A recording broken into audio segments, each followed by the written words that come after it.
जय धन्वंतरि।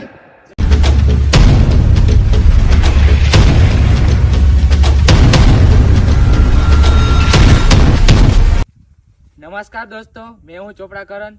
नमस्कार दोस्तों, मेरा नाम है मकवाणा नयन। नमस्कार दोस्तों, मेरा नाम है सोलंकी भास्कर। नमस्कार दोस्तों, मेरा नाम है शिवम लहरू।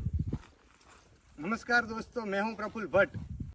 दोस्तों, आज हम बात करने वाले हैं आयुर्वेद की सबसे बेस्ट ट्रीटमेंट पंचकर्म के बारे में, जिसमें पहली ट्रीटमेंट है वमन, दूसरी है विरेचन, तीसरी है बस्ती, चौथी है नशिया और पांचवी है रक्त मोक्षण। देखिए दोस्तों, पहले हम बात करने वाले हैं वमन ट्रीटमेंट के बारे में। वमन का मतलब होता है उल्टी। अब ये वो वाली उल्टी नहीं है कि जब आप बीमार पड़ते हो और आपको उल्टी होती है, उसको वमन नहीं कहते हैं। वमन एक कफ प्रधान चिकित्सा है, यानी कि हमारे शरीर में जब कफ दोष बढ़ जाता है तो उसको बाहर निकालने के लिए ये ट्रीटमेंट दी जाती है। अब वमन ऐसा तो नहीं है कि हम बैठे और वमन हो गया। वमन करवाने के लिए कुछ द्रव्यों की जरूरत होती है और उसको वामक द्रव्य कहते हैं। और आयुर्वेद के अनुसार मदन फल को सबसे बेस्ट वामक द्रव्य माना गया है और उसके फल पीले रंग के और गोल होते हैं। अब इसके पेड़ हिमालय के पहाड़ों में, जम्मू कश्मीर में, दक्षिण भारत में, महाराष्ट्र में और अगर गुजरात की बात करूं तो गिर के प्रदेशों में देखने को मिलते हैं। मदन फल को जब तोड़ा जाता है तो उसके अंदर से काले बीज निकलते हैं और इन काले बीज को वामक के तौर पे इस्तेमाल किया जाता है।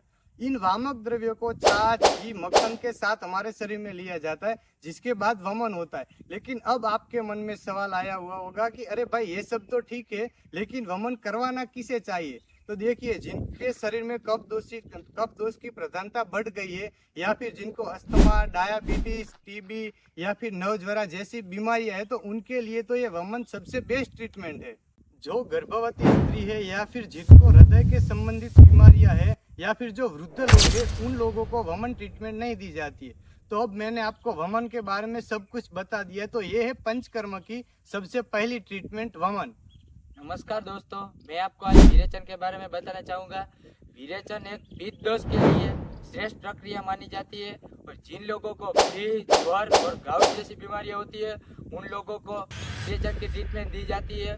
विरेचन उन लोगों को नहीं दिया जाता जिनको हृदय, टीबी रोग और अतिसार जैसी बीमारी है। विरेचन के दिन रोगी को रेचक औषधियाँ दी जाती है जो आंतों को उत्तेजित करती है और मलत्याग को बढ़ावा देती है। रेचक औषधियों के सेवन के बाद रोगी को कई बार मलत्याग होता है, जिससे विषाक्त पदार्थ बाहर निकल जाता है। और ये थी पंचकर्म की दूसरी ट्रीटमेंट, विरेचन। अब हम बात करेंगे पंचकर्म की तीसरी ट्रीटमेंट, बस्ती की। बस्ती में औषधीय तेल या हर्बल काढ़े को रोगी के मलाशय के माध्यम से बड़ी आंत में डाला जाता है। बस्ती में रोगी को बाएं ओर लेटाया जाता है और दाहिने पैर को पेट के ओर मोड़ा जाता है। फिर एक रबर ट्यूब को तेल के साथ रोगी के मलाशय में डाला जाता है और इसके सहारे औषधियों को बड़ी आंत में पहुंचाया जाता है। बस्ती चिकित्सा वात, पित्त और कफ से संबंधित रोगों के उपचार में मदद कर सकती है और यह कब्ज, गैस, अपच और पाचन संबंधित समस्याओं के उपचार में मदद कर सकती है। और यह थी पंचकर्म की तीसरी ट्रीटमेंट, बस्ती।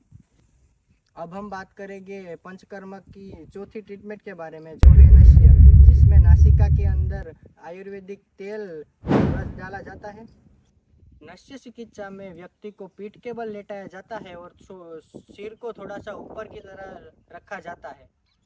नस्य चिकित्सा कान, नाक, साइनोसाइटिस और गले में संक्रमण जैसी बीमारियों को इलाज करने में मदद करती है, जिसमें नासिका के अंदर नस्य द्रव्य डाला जाता है और ये ट्रीटमेंट खत्म होने के बाद हाथों और तलवों में हल्की सी मालिश की जाती है। ये थी पंचकर्म की चौथी ट्रीटमेंट, नशिया। पांचवी ट्रीटमेंट है रक्त मोक्षण। रक्त मोक्षण यानी कि हमारे शरीर के विषैले तत्वों को बाहर निकालने की सबसे प्राचीन तकनीक, जिसके अंदर हमारे शरीर के खून को साफ किया जाता है, जिसमें उपयोग होता है झलोका नाम के प्राणी का। अब झलोका नाम का जो ये प्राणी है, उसका समावेश होता है हिरुडिया वर्ग में। और हिरुडिया वर्ग के जो प्राणी है, उसके अंदर हिरुडिन नाम का एक पदार्थ होता है जो कि हमारे खून को पतला करता है।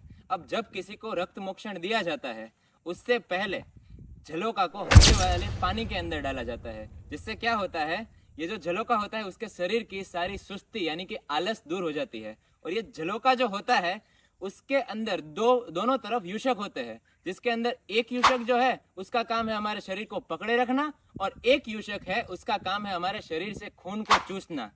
और आप अब ये सोच रहे होगे कि हम अपने शरीर से खून को चूसने दे रहे हैं, इसमें हमारा खुद का क्या फायदा है, इससे हमको कोई नुकसान तो नहीं होगा।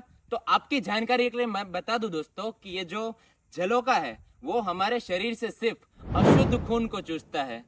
शुद्ध खून एज इट इज हमारे बॉडी में रहता है, और जब ये रक्त मोक्षण की प्रक्रिया हो जाती है तब जलोका को हमारे शरीर से निकालने के लिए सेंधव नमक का इस्तेमाल किया जाता है।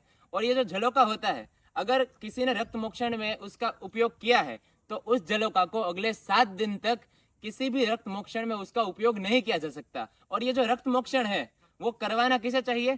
तो जिन लोगों के अंदर स्किन डिजीज और ब्लड के रिलेटेड जो इन्फेक्शन हो, ऐसी बीमारियां हो, तो उन लोगों के लिए रक्त मोक्षण बेस्ट ट्रीटमेंट है। तो ये बात कर ली हमने रक्त मोक्षण के बारे में। तो ये थी हमारी आयुर्वेद की पंचकर्म ट्रीटमेंट। तो आप अंदाजा लगाइए कि आयुर्वेद में इतनी बड़ी ट्रीटमेंट है कि जिससे हम पूरे शरीर को रिफ्रेश कर सकते हैं। तो हमें तो इस पंचकर्म की माहिती देने में आपको मजा आया, लेकिन उम्मीद है आपको भी ये सुनकर बड़ा ही मजा आया हुआ होगा। जय आयुर्वेद, जय धन्वंतरी।